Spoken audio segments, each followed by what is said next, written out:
আজকের ভিডিওতে আমি আপনাদের সাথে শেয়ার করব যেসব আত্মীয়ের বাসায় আপনি কখনো যাবেন না। তাই সম্পূর্ণ ভিডিওটি না টেনে মনোযোগ সহকারে দেখতে থাকুন। আশা করি এই ভিডিওটির মাধ্যমে আপনি অনেক কিছু শিখতে পারবেন। আত্মীয় শব্দটা শুনলেই আমাদের মনে একটা আপন ছবি আঁকে। ছোটবেলার ঈদ, পূজা, পারিবারিক মিলন মেলা বা গরমের ছুটির দিনগুলোতে নানা, খালা, মামা, চাচার বাড়ির স্মৃতি মনে পড়ে। কিন্তু সময় বদলায়, সম্পর্কের রূপও বদলায়। অনেক আত্মীয় যাদের আমরা একসময় আমরা বলতাম, তাদের আচরণ আজ আমাদের নিজেদের কাছেই অপরিচিত লাগে। জীবনের পথে চলতে চলতে আমরা শিখি সব আত্মীয় আপন নয় এবং সবাইকে নিজের জীবনের ঘনিষ্ঠভাবে রাখা উচিত নয়। কিছু সম্পর্ক থেকে দূরে থাকলেই ভালো। নিচে এমন কিছু আত্মীয়ের কথা তুলে ধরা হলো যাদের বাড়িতে কখনো না যাওয়ায় আপনার আত্মসম্মান, মানসিক শান্তি ও পারিবারিক সুস্থতার জন্য ভালো। নাম্বার 1, যারা আপনাকে তুচ্ছ করে দেখে। কিছু আত্মীয় থাকে যারা সরাসরি কিছু বলে না, কিন্তু আপনার জীবনের প্রতিটি সিদ্ধান্ত নিয়ে খোঁচা দিতে ভালোবাসে। আপনি কি পড়েছেন, কোথায় চাকরি করেন, কত টাকা ইনকাম করেন, সব কিছুতে তাদের যেন মাপকাঠি। আপনার সন্তানকে দেখেই বলে, এ তো দেখতে তোমার মতো হয়নি, অথবা ও কি ইংলিশ মিডিয়ামে পড়াওনি। আজকাল তো সবাই পড়ায়। এমন আত্মীয়দের বাসায় গেলে আপনি স্নেহ বা সম্মান না পেয়ে শুধু তুলনা আর অপমান কুড়াবেন। বারবার ছোট হতে হতে একদিন আপনি নিজেই নিজেকে নিয়ে সন্দেহ করবেন। তাই এমন আত্মীয়দের কাছ থেকে দূরে থাকাই ভালো। নাম্বার 2, যারা মুখে মিষ্টি কথা বলে কিন্তু মনের মধ্যে বিষ। এ ধরনের আত্মীয়রা সামনাসামনি আপনার সাথে খুব ভালো ব্যবহার করবে, হাসি মুখে চা নাস্তা দেবে, আপনার ছেলেমেয়ের মাথায় হাত বুলিয়ে দিয়ে বলবে, বাহ কত বড় হয়েছে। কিন্তু আপনি চলে যাওয়ার পর পাশের ঘরে গিয়ে বলবে, ওরা আসলে খুব চালাক, শুধু নিজেদের স্বার্থ দেখে। এছাড়া আপনার ব্যক্তিগত কথাগুলো ছড়িয়ে দেবে অন্য আত্মীয়দের কাছে।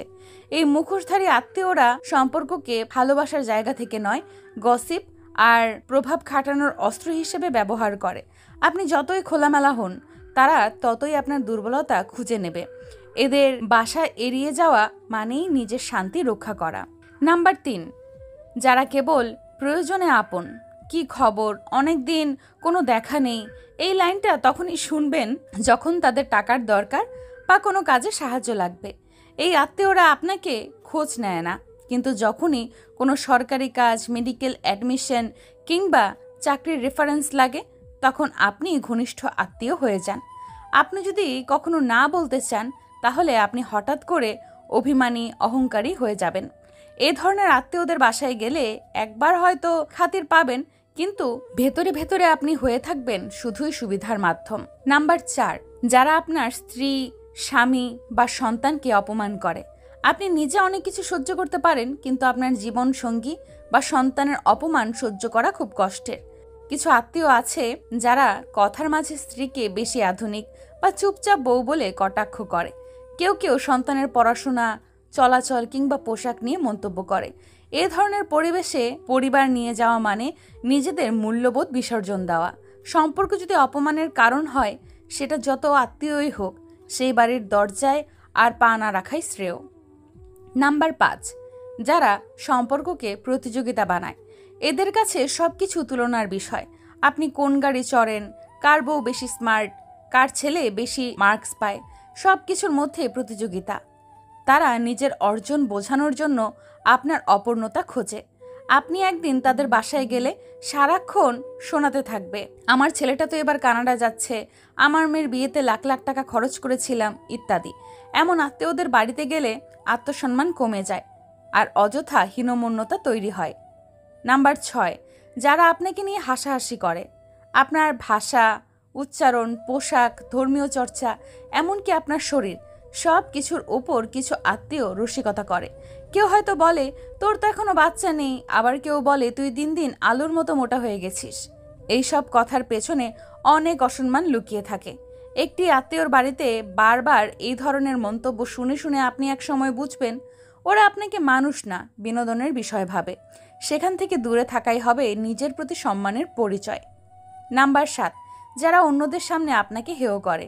একটি পারিবারিক অনুষ্ঠানে সবার সামনে আপনার ব্যর্থতা বা ব্যক্তিগত ব্যাপার টেনে এনে আপনাকে ছোট করা হয়। এমন পরিস্থিতি খুবই কষ্টদায়ক। কিছু আত্মীয় আছেন যারা মজা করেই হোক বা ইচ্ছাকৃত সবসময় এমন কথা বলেন যা আপনাকে বাকি সবার সামনে অপ্রস্তুত করে তোলে। এ ধরনের আত্মীয়দের বাসা মানেই মানসিক যন্ত্রণা। আপনি গিয়ে এক কাপ চা খেলেও মনে হবে যেন একটা বিষ খেয়েছেন। নাম্বার 8, যাদের সংসারে শুধু ঝগড়া ও নেতিবাচকতা। কিছু আত্মীয়ের পরিবারে ঢুকলেই টের পাবেন সবাই কারো না কারোর সাথে রেগে আছে। কথা বললেই ঝগড়া, মন্তব্য করলেই অপমান। সেখানে ভালো সময় কাটানো তো দূরের কথা, নিজের অস্তিত্ব নিয়েও কেমন অস্বস্তি লাগে। মন শান্ত রাখতে হলে এমন পরিবেশ থেকে নিজেকে দূরে রাখতে হয়, কারণ মানসিক শান্তি আপনার জীবনের সবচেয়ে বড় সম্পদ। সব আত্মীয়ের বাসা নিজের বাসা নয়। সম্পর্কে আসল সৌন্দর্য হলো সম্মান, ভালোবাসা ও আন্তরিকতা।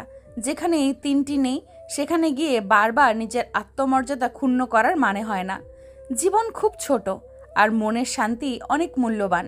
যারা আপনাকে বোঝে না, ভালোবাসে না, শুধু রক্তের সম্পর্ক দেখিয়ে কটাক্ষ করে, তাদের বাসায় গিয়ে হাসি দিয়ে সামাজিকতা রক্ষা করার চেয়ে চুপচাপ দূরে থেকে নিজের মান বজায় রাখা অনেক বড় বুদ্ধিমানের কাজ। শেষ কথা, আত্মীয়তার মূল্য থাক, তবে নিজের সম্মান যেন তার চেয়ে ছোট না হয়।